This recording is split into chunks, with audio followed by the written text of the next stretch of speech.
So I finished that test last night pretty late. So this morning I woke up and I wanted to continue my testing. I dried the filament overnight just to be safe.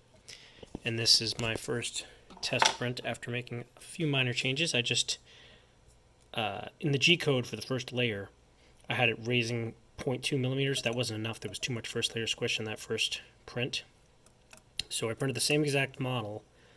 Obviously I moved it over a little bit. And you can see, I don't know if you can see that with the removal tool, but the corners curled a little bit. The other one had way too much first layer squish, so for this one I raised it up 0.4 millimeters. And oh, it's coming right off. Look at that. That's nice and easy.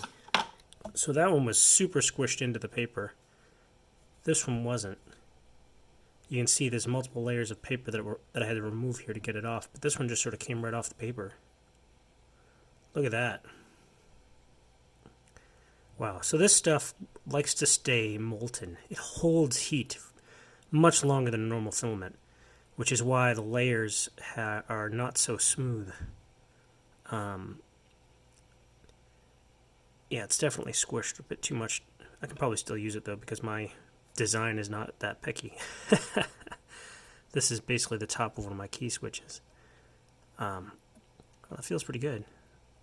I should put a post in there and give it a try. A little stem. But yeah, you can see it printed pretty well.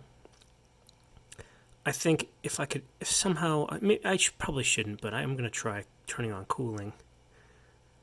But for reference, from what I understand about POM filament, Acetal Delrin, which is not exactly the same thing, but they're pretty close.